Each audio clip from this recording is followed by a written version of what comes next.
तोहरा तो सूझे शरारत हो। दोस्त आहार के मौगी के कसम है, वीडियो को पहले देख के जाओ। मन कहे नहीं खुद तुम्हारत हो कि मन तो हर का है न मानत हो। एक नींद हमरा के सूते दा।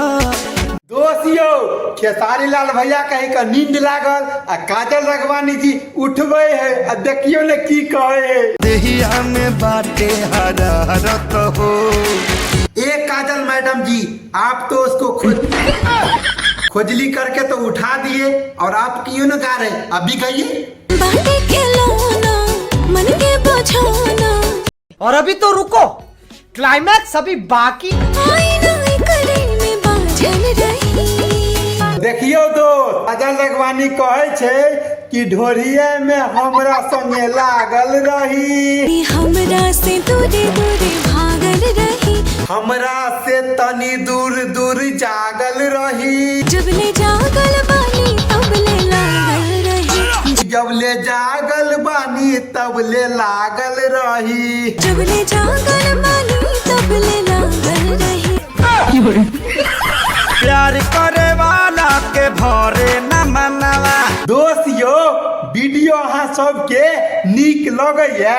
रोरती चोरी हरो रे हम धनवा। ये सब क्या देखना पड़ रहा है? अच्छा है मैं अंधा हूँ। उठतनी हमरो तू बने तो रानी। अभी मजा आएगा ना भिड़ो। जाए ना मोह पिछरी कली पानी। काजल जी रुके रुके पानी में क्या जाओ, खेसारी लाल भैया के ऊपर छिड़क लो। हाय मर्दाना करी न बहाना। रुको जरा सबर करो, बोला धक्का बुक्की नहीं करने का। हमरा नियन रोवा पागल रही। जो हमार दोस्त सब वीडियो देखा लिए सब्सक्राइब नहीं करवाए कह दियो ना दोस्त। तबीयत खराब हो जाएगी। एही से तोहरा से दूर दूर भागल रही। एही से तोहरा से दूरे दूरे भागल रही। खेसारी लाल भैया चुम्मा में। जब ले जागल बानी तब ले लागल रही। तो दोस्त आप सभी को आज के वीडियो कैसा लगा? अगर पसंद आया तो चैनल को सब्सक्राइब करके जरूर जाइएगा। तोहरा से दूरे दूरे भागल रही।